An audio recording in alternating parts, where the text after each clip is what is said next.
up, guys? It's me, Johnny, and with me, I've got DJD and Farmer.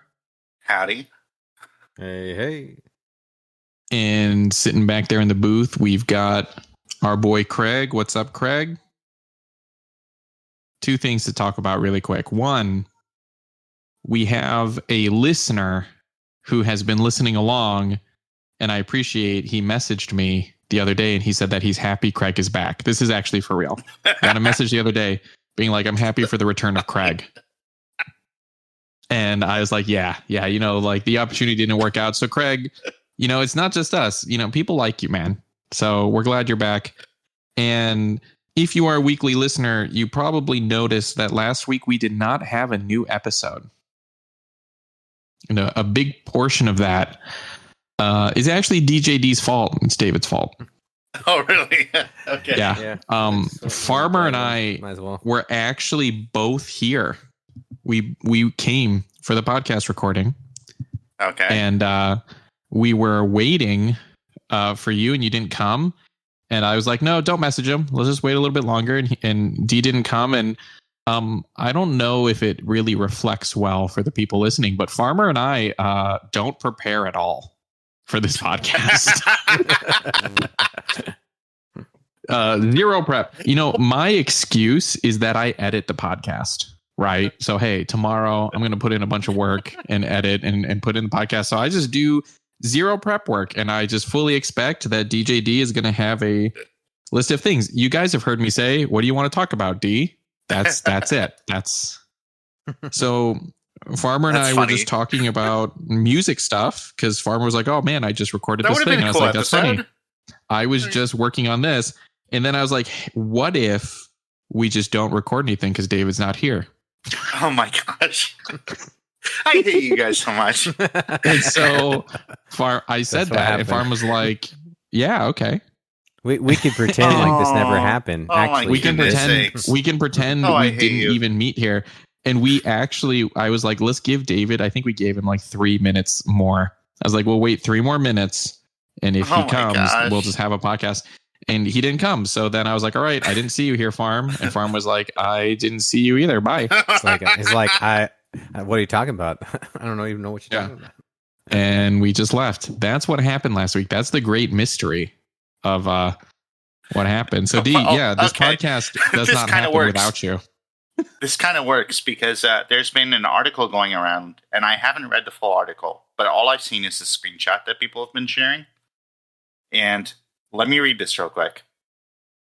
While retirement typically occurs after completing a career and saving and investing for it, a new trend is emerging among Gen Z career professionals called micro-retirement. Micro-retirements involve taking a 1 to 2 week break from work every 12 to 18 months. Gen Z is using micro-retirement to avoid burnout, find greater fulfillment in their work, and enhance their overall. And then the screenshot cuts off there. What? Is that? Did they just discover vacations? Is that what that is? That's what they did.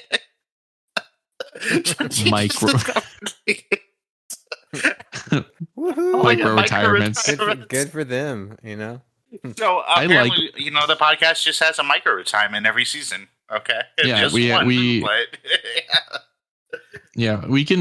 should write up some lore that it's like that. Oh yeah, it's a 10 episode podcast, but we only ever do 9 episodes per season. For like mental health. Yeah, for mental health, sure. Yeah. Yes, we need time to reflect and to recover. Yep. And to look up anything to talk. I actually am prepared to talk about one thing this week. I have a topic. There's several big things that happened this week that I'm not too happy about. Oh, okay. Well, then mine are positive, so I'll go first. I actually have 2 things to talk about. One, Steam summer sale. Let's go. Probably not just on Steam. Isn't Xbox also having a summer sale right now? And probably PlayStation too, but I haven't checked. Yeah, but you know, the funny thing is, you know, PlayStation is such a small niche market. I don't really feel the need to talk about it, right? Like who PlayStation, am I pronouncing that right? PlayStation? I don't even know. But I bought a bunch of stuff on my wish list, 50% off. I want to buy more, but I don't have the money for it. So we're going to be chill. Super happy about that. And the other very positive thing, you guys, is Helldivers 2 is coming to Xbox. Yes, Let's go. Oh, I'm actually my God. really excited about this. I really am. Yeah. I have been playing Helldivers 2 on my Steam Deck, and I'm going to be honest with y'all, it doesn't run great. At one point, what was it? David was like, it's such a beautiful game. I was like, is it? I don't know. I don't see it.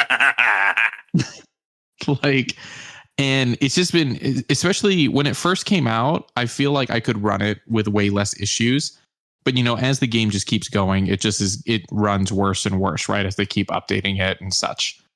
And so it's gotten to the point that I don't really want to play it on my Steam Deck.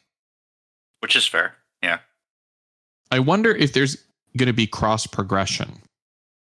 Yes, I'm pretty sure there will be. Or there's definitely crossplay. I can't imagine having.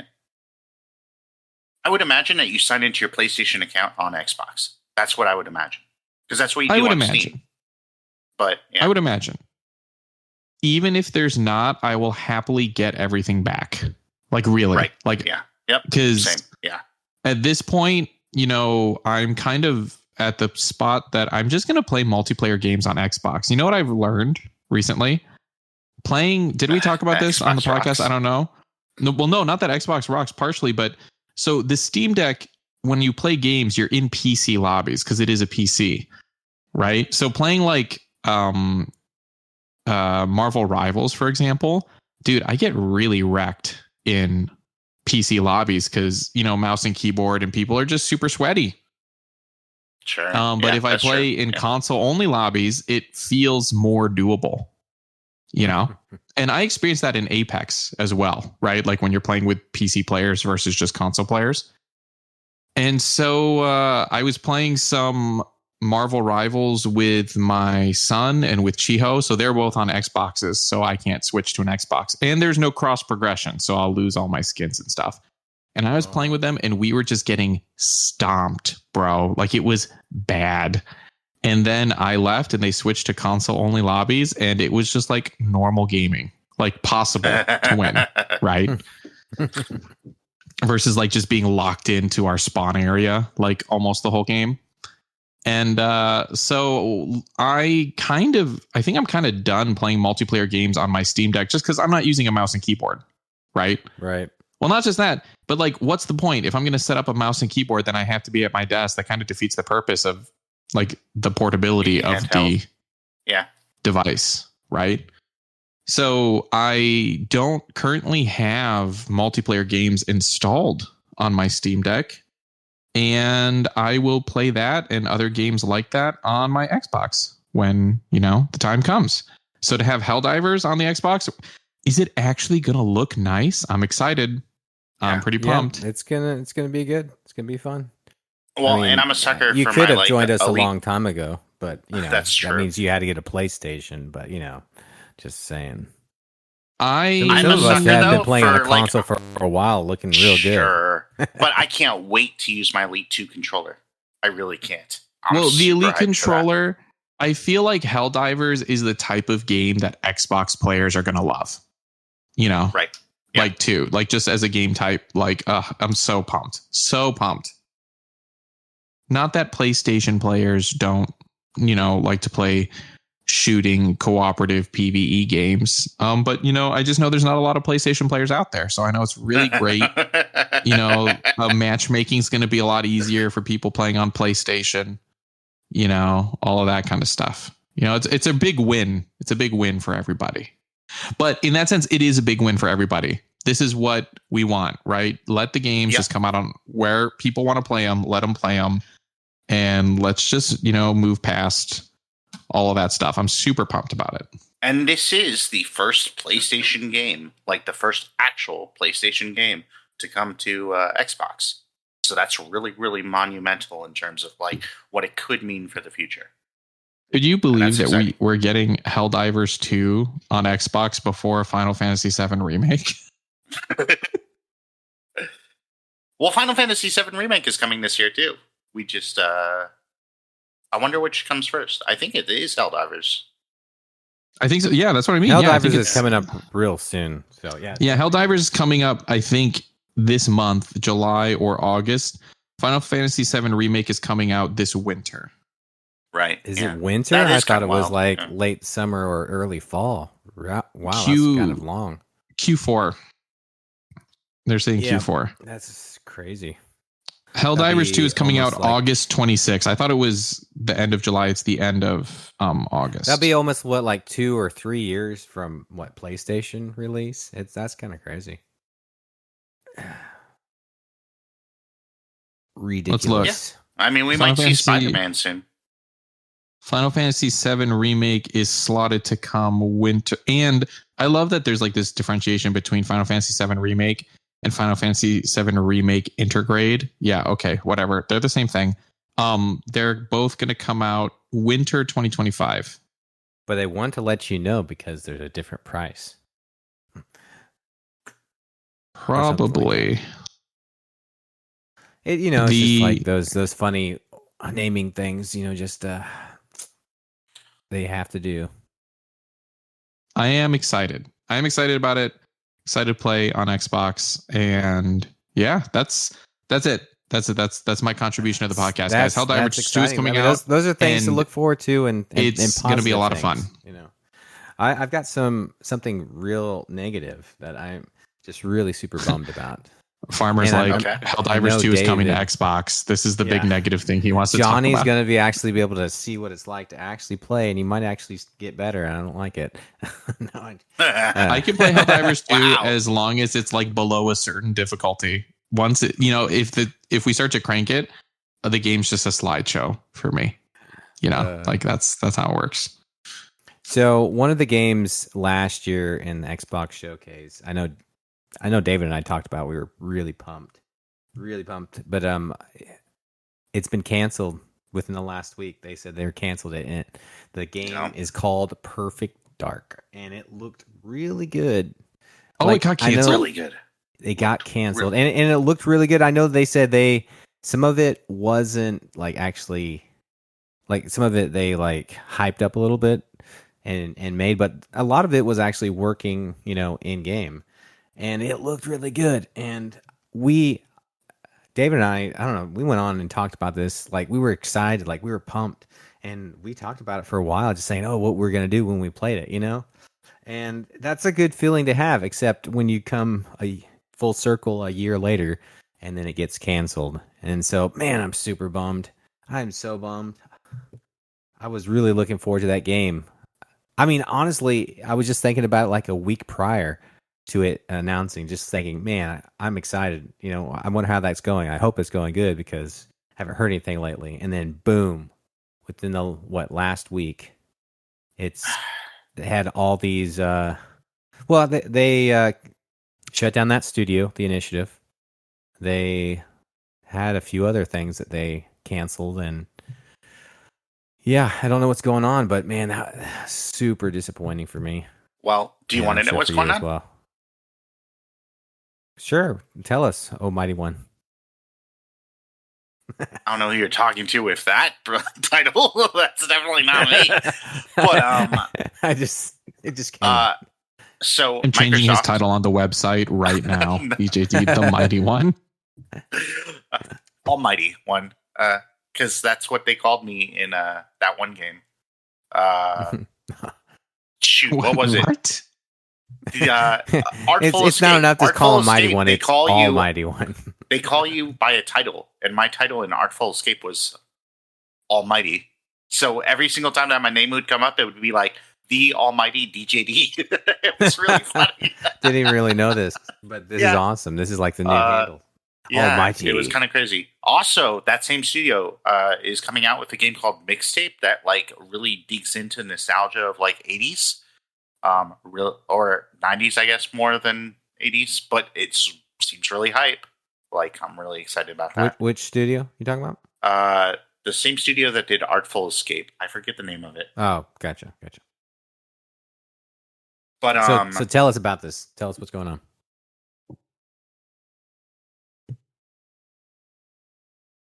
I'm going to leave this whole pause in. Annapurna is the publisher, and Beethoven and Dinosaur is the name of the developer. Beethoven and Dinosaur? What? Yeah, that's the name of the Listen, studio. when you make your company, think about that people are going to have to say it, right? like what? I think that's what they're hoping for. Yeah, it's true. I mean, you're not wrong. Yeah, that should absolutely be considered. Yeah. The guy who started that company was like, I love two things. I love. It's like, I don't care what you do, but we can't change these names. He watches Jurassic Park on mute, and it just has Beethoven music playing. Dun, dun, dun. Which would that would actually work sad. Pretty good, though. You know, that would be it super could work sad. in certain certain the spots. The Jurassic really Park work. soundtrack is beautiful, so that would be super sad. He would not get to know wah wah wah wah wah na, na. Right? Come on. Yeah, but you get those nice cymbal parts when you're the dinosaurs eating somebody or killing somebody, and that would work pretty good. You just have to pace it just right. Yeah, just sync it. Use Canva to sync it. Speaking of, that's our sponsor. No, I'm just kidding. I wish. This episode is sponsored by Canva. I don't have a Canva membership. Actually, you want to hate on Canva? Because I can hate on Canva for a minute.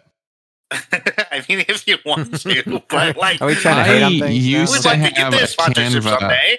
I used to have a Canva membership, but then they incorporated AI into Canva, and people would think that I'm going to be mad about AI. No, I'm mad because they then raised the prices of all of the memberships to just be ridiculous. Yeah, it's like not a good deal anymore, and they raised the price, and so I just dumped it. I was like, well, as much as I would love to pay this much. And they're doing less work because the AI took over for them. Really, right? dude. Really, yeah. That's what it feels like. It's like, hey, AI is doing it. We put AI so people think it's more, more expensive. But I'm sure it does cost to run certain things. I'm sure it's a server thing, but surely. But yeah, when I was paying, what was it? I was paying God. I think I was paying $100 or so a year for the group thing, right? So then even it's not just me. I was able to, me and Chiho, and I was sharing it with my sister-in-law as part of my group. Sure, right? And then they changed it, and it's okay, now it's going to be $150 or whatever, per person. It's what? Yeah, no, I'm done. So I have not been back on per Canva year, since. Though, to be clear. Per year. Yeah. Sure, yeah, it's a yearly subscription, but still, for something that you don't really use that much, or at least for me, I wasn't using that much, right? It was just nice to have the option for it. I did not find it worth. I didn't find it worth it. Well, the question then becomes is AI overrated? Are people investing too much in it? Is Microsoft going to kill Xbox because they just keep on dumping all the money that they have into AI? It's possible, because that's basically what they're doing, which segues perfectly into the fact that Microsoft, on, I think, Wednesday or Thursday of last week, fired 9,000 people company-wide. Whoa. It looks like about 2,000 of those were amongst Xbox. And that's basically what led to at least 3 projects for sure being shelved, that we have confirmation on, that were already announced, and then possibly others as well. Definitely others, but unannounced projects and stuff, maybe early on in development. The 3 projects that we know of are Perfect Dark, Everwild by Rare, which looked pretty cool, but we didn't really know what it was. It just seemed like there were it seemed almost it seemed a little Pokemon-ish, but really pretty graphics and stuff, and you were kind of in a forest, and I don't know, we didn't really know what it was. It seemed like maybe you could tame animals and stuff. We weren't really sure, but it seemed innovative, and Rare does good work, so it was kind of exciting. And anything innovative that doesn't really have what's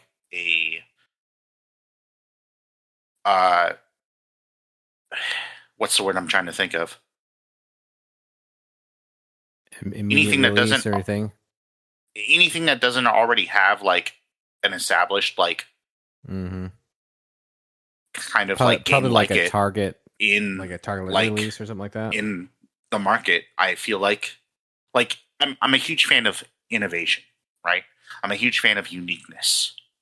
That automatically like pumps something up a couple points in terms of rating for me, just to like see something like new and different, right? And so like I was kind it's of nice to excited see about someone take a chance on something, you know? Exactly. And for what it's worth, I feel like Xbox themselves have been doing that over the past like 6, 7, 8 years. That they've really been taking chances and seeing things play out, right? But unfortunately, they are owned by a mega company called Microsoft. And Microsoft's mission right now has been all about AI. And like they've shelved multiple like projects across their vast portfolio, including a bunch of the Surface devices. Like basically Surface is canceled entirely now. I had a good run. It was a cool idea, and it garnered a bunch of goodwill. Like Surface was pretty positively spoken about, you know. Yeah, I mean, I liked Surface. I feel like it never got the hype it deserved, and as per normal with Microsoft things, you know, it's very innovative, and for those who got to see the golden egg, underneath the curtain, you know, you really kind of fell in love with it, but not many people got to like really see all the cool stuff, you know, like we can flash back a couple decades and go back to the Zune, you know, very innovative back in the day, and so many really cool things that like it just always we're hitting the same drum, you know, the beat to the same drum. I feel like all the time, which I hate it, but you know, hopefully. Well, and as always, we cross our fingers looking forward to the next thing that could finally do it right. Right. But the problem here is that like we say this with Bungie all the time, right? Like Bungie being under Sony or under Activision before it, you know, like they don't necessarily get to make all their own decisions, and maybe that's a good thing, maybe that's a bad. That's still kind of up in the air, you know? Like, it's really hard to tell because they keep on moving from publisher to publisher, you know? But like when you're owned by another company and then they invest multiple billions for you to like acquire other companies, you know, like then they do get to tell you what to do and what not to do. Right. And like, I mean, like that kind of sucks. That actually really sucks sometimes, especially when their priorities are not necessarily your priorities. And it seems like Microsoft's priorities are very much not Xbox's priorities. Prior to the acquisition, I feel like Xbox had a lot of autonomy to kind of just do whatever they wanted. And like, you know, like just keep on being Xbox and hopefully they wouldn't get spun out, right? Like, I mean, like as long as they were like reasonably profitable, like Microsoft wouldn't touch them.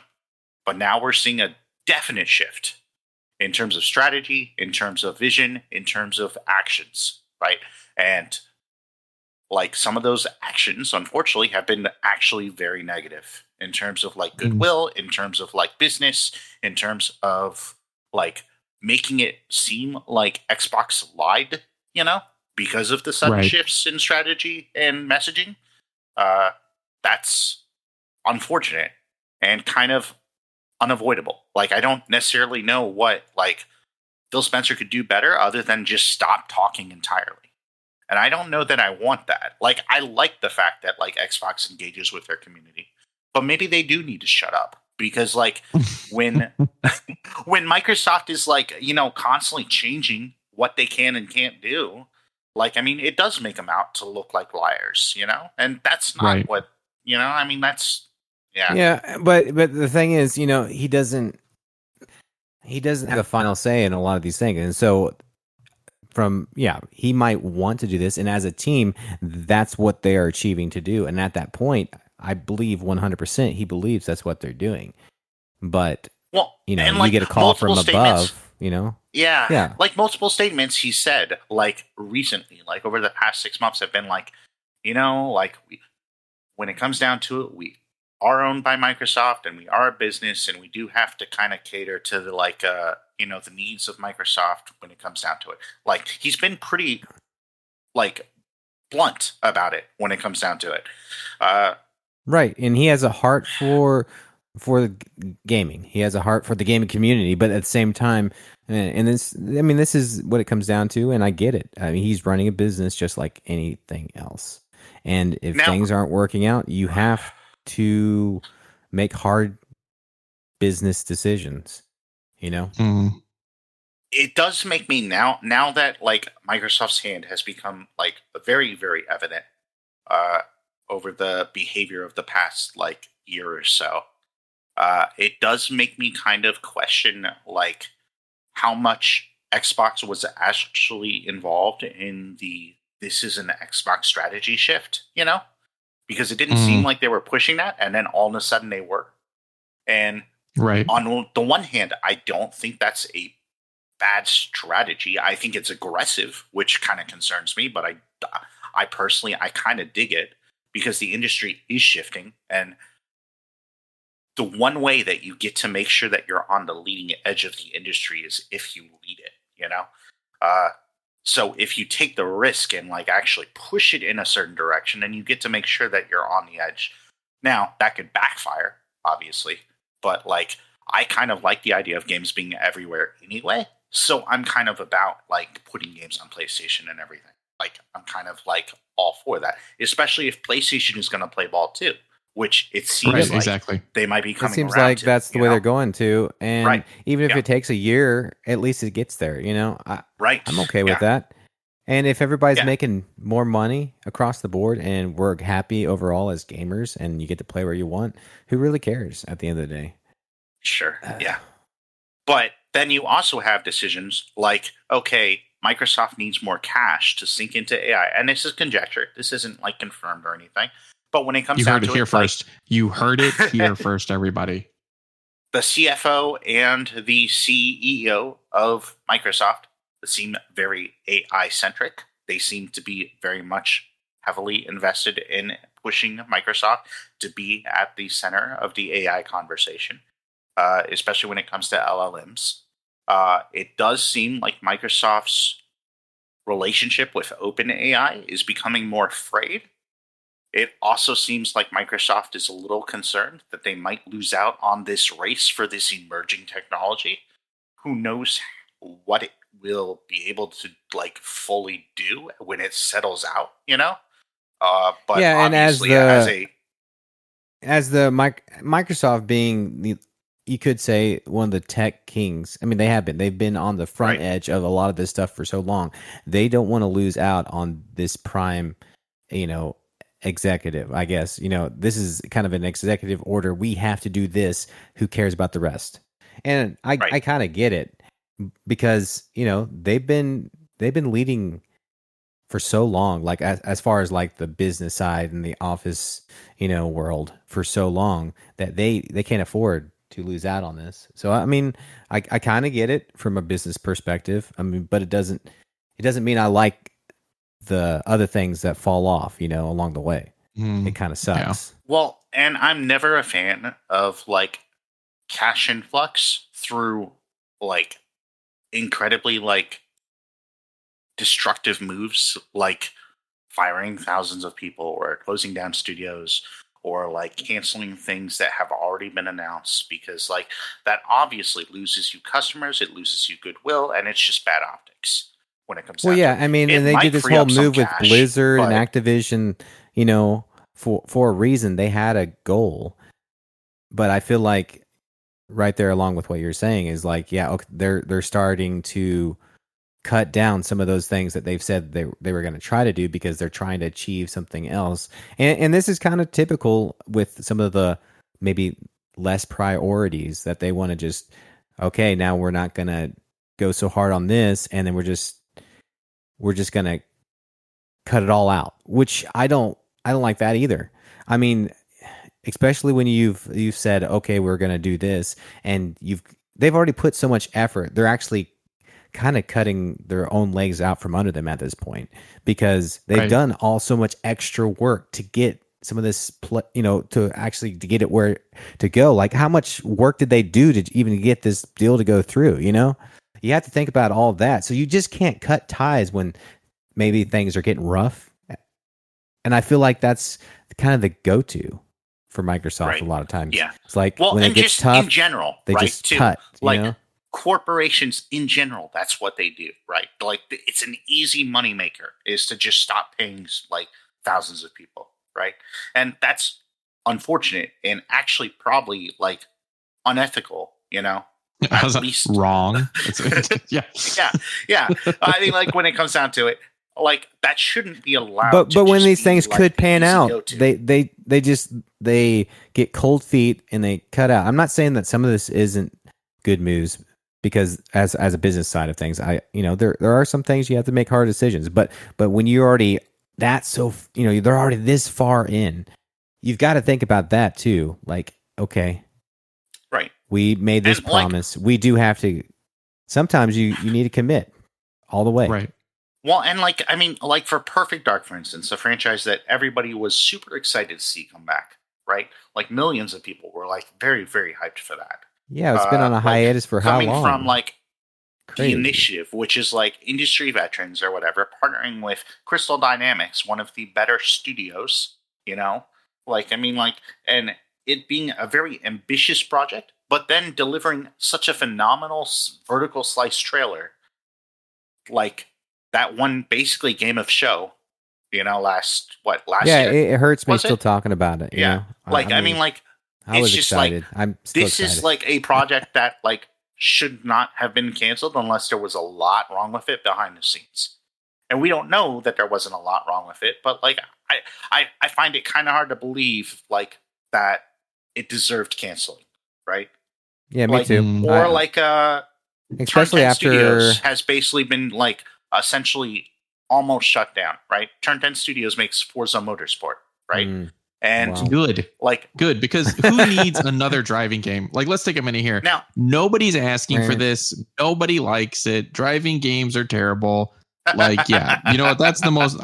I support that. Yeah, shut that. You know what? Let's not almost shut it down. Just shut it down. Of the most innovative and best looking car games out there. And yes, literally the best. Literally, no. Hold on. 9 out of 10, hold on. Or 10 out of 10. Did you guys every hear single that? Year. Did you guys hear how he said it? He said one of the most innovative and best looking. Wow. Okay. What? Car games in the trash. Okay. Okay. Yeah. Whatever. Okay. Sure. But I mean, games that consistently get 9 or 10 out of 10s every single year.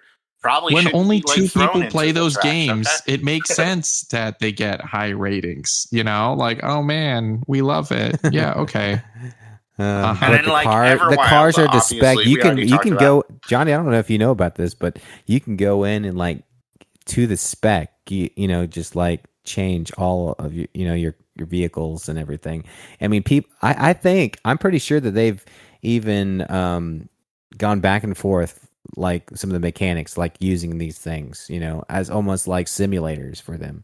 It's pretty crazy. It's pretty crazy. It's down to the T.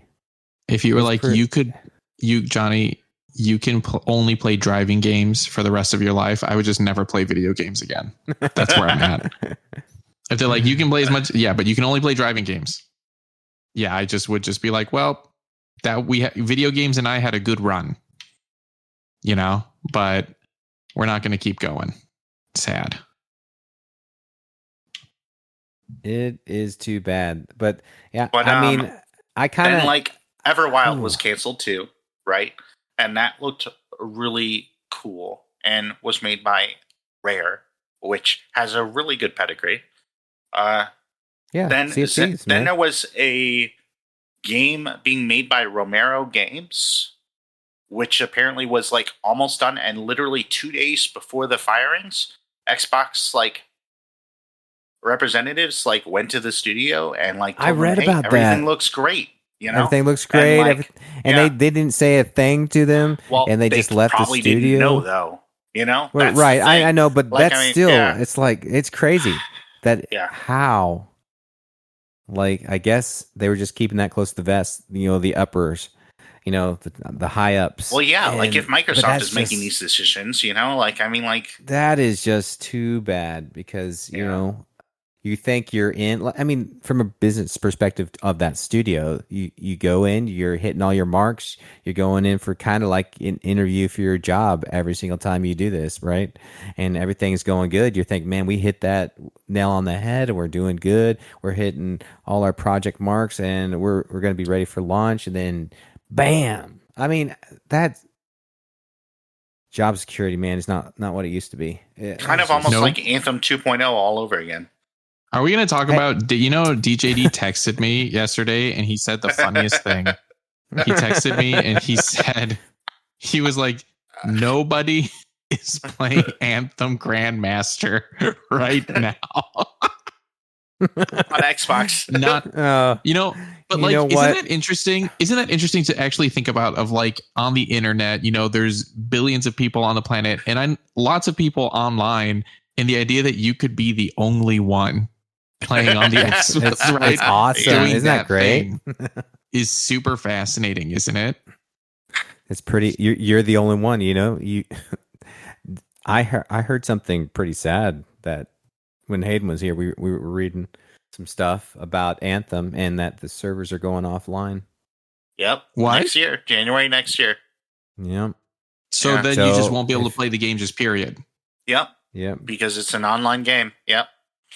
So if you have any achievement grinding, it's time to go. That's what I've been doing. It's about time. But I mean, like on one hand, Anthem came out in like 2019. 6 years is a pretty good lifespan for like a game. I feel like that's not insanely short. Like that's not. No. I don't love like games becoming unplayable. But like, how many people were actually playing Anthem before that news hit? Like probably not a lot. Like, I mean, like I feel like 6 years is not a bad lifespan. How many? Wait, hold on. Let me say this. How many of them are playing on Grandmaster on Xbox? It turns out just one. Just one. Yeah. So if you do play they're Anthem like, Grandmaster 1 rank on Xbox, please do some strongholds with me. That'd be great. They're probably like, okay, we've got this one guy on Xbox. I guess it's about time to pull the plug. I mean, that's kind of what it feels like, right? Like it's hard to get like super upset about them like finally pulling the servers when I'm sure they have metrics of like, oh, there's only 10 people playing. Just like it was hard to like really kind of fault Xbox for turning off the 360 servers, right? Like it's like, okay, like I mean, like there's only like like 15 to 20 people playing still. Like, Like yes, these like having this like online experience should last forever, but like how long are we going to continue paying money for this? Like when barely anyone uses it. Like that's a really tough call. Yeah, and at some point, like if you're somebody who likes one game, sure, it makes sense to keep playing the same thing. But there's a lot, and I think majority of people that want to go, like they won't stay in a game for more than maybe 6 months, and they'll go to something else, at the most. Right. And so, I mean, it makes sense after a while that, there's new games out there that people want to try and play. And after 6 years, And like, things are hard. Things are hard, right? I just bought multiple new games. Really. I just bought multiple new games. I want to get into them. I want to try them out. Right. And I still haven't finished Octopath Traveler yet.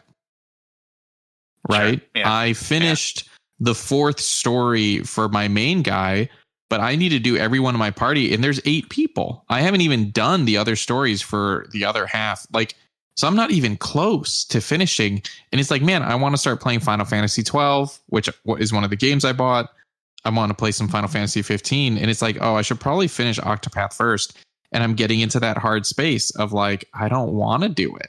I want to play these new games. So yeah, it is hard when you're doing stuff like that to be like, oh, I totally get that. And I've been on kind of like on that pendulum swing for a while with all the other stuff going on.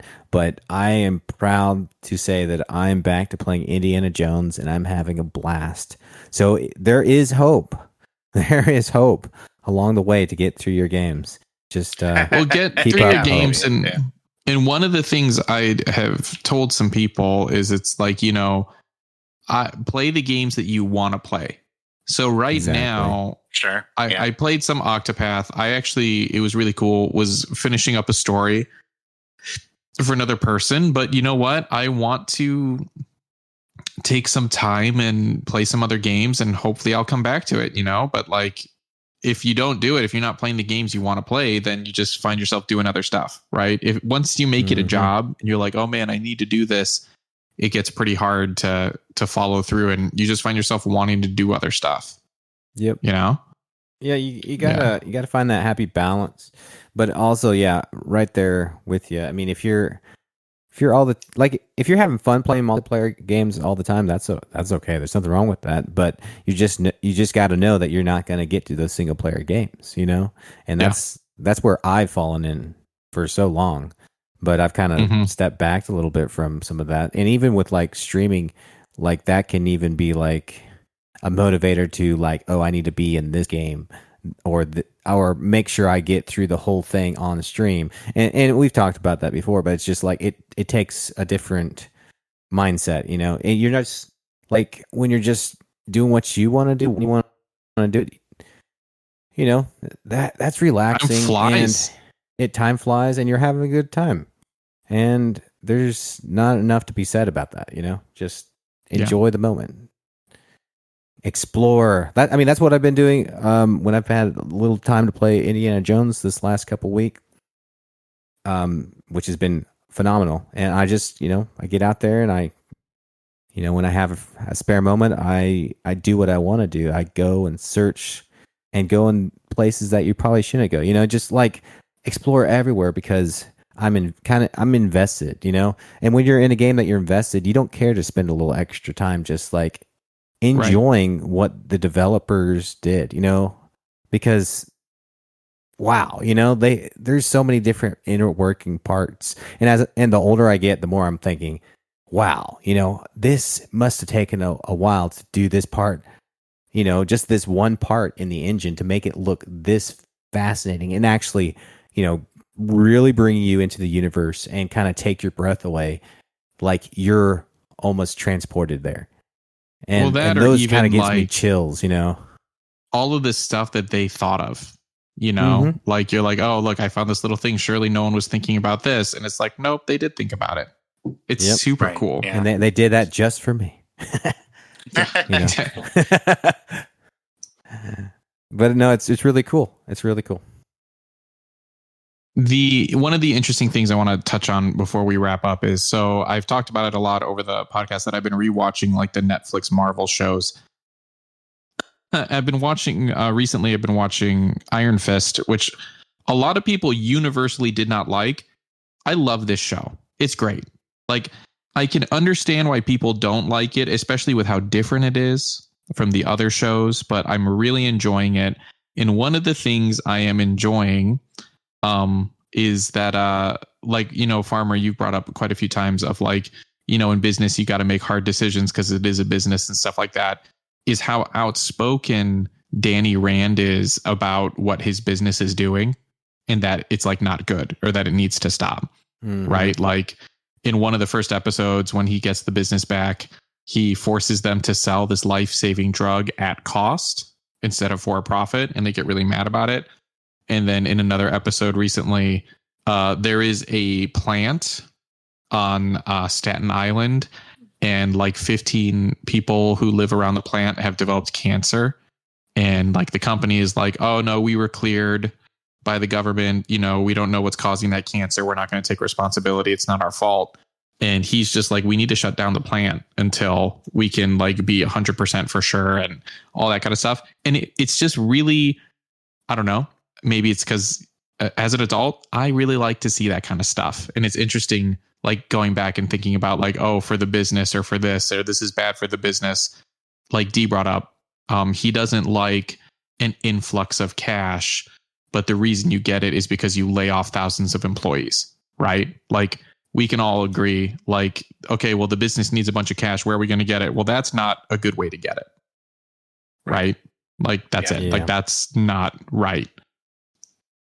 And You know, not to it's say- interesting about this whole show about you saying that being universally hated, because I really actually enjoyed it too. I think David, you actually were telling me about it. I'm pretty sure didn't you like it as well? No, it's the worst. No, I did actually. Really like I was going to say, Yeah, I was putting his feet on the fire, and he's like, okay, wait a minute. the three people who like the show are in this podcast right now. Right here, guys. Come at us with all your comments. Next, next week we're gonna rebrand from a Navcast to Danny Randcast. Iron No, Fist cast. we're gonna be a nav fist. A nav fist. Bring it to you with the fist. But I'm enjoying the show so far, yeah, it's, business stuff, and with all of that, with all,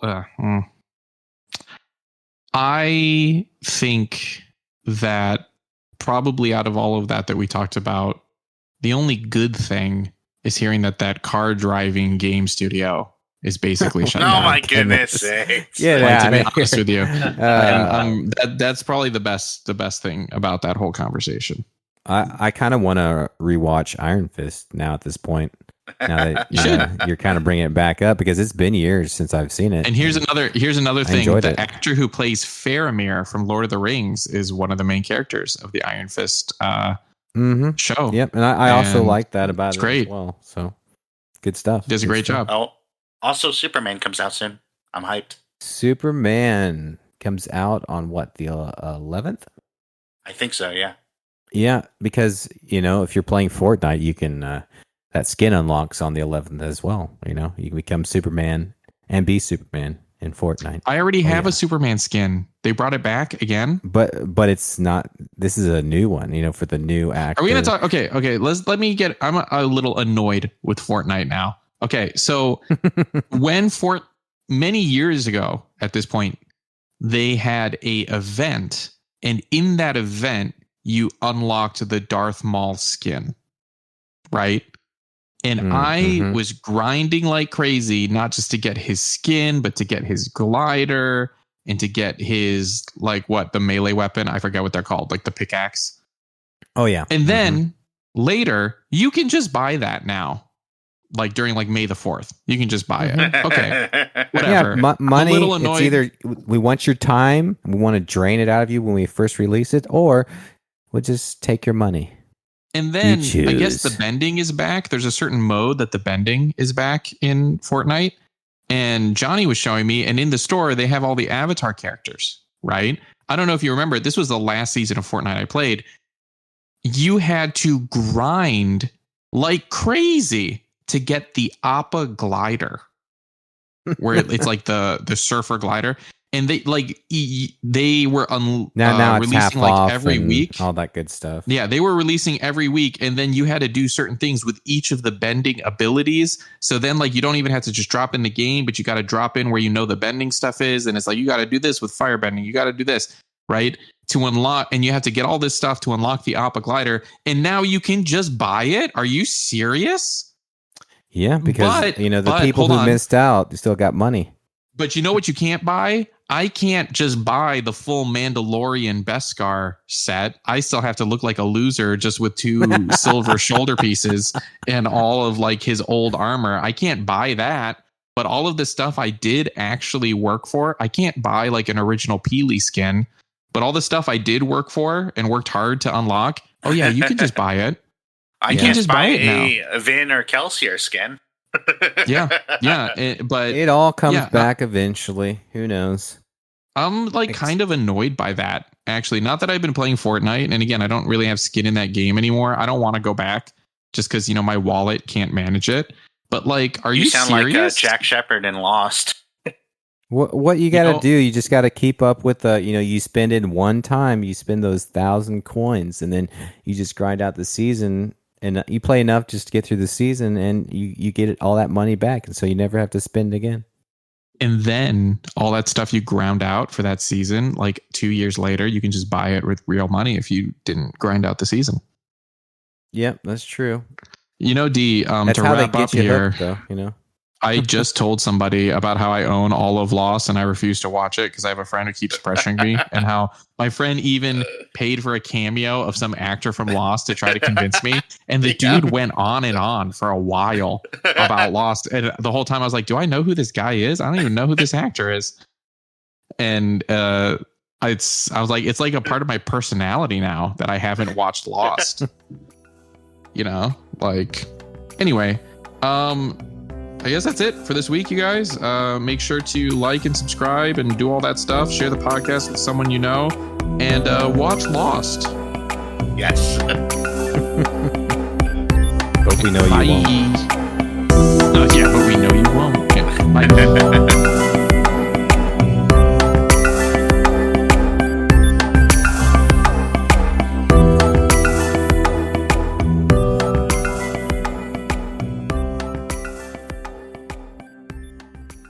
Get out of here, Craig.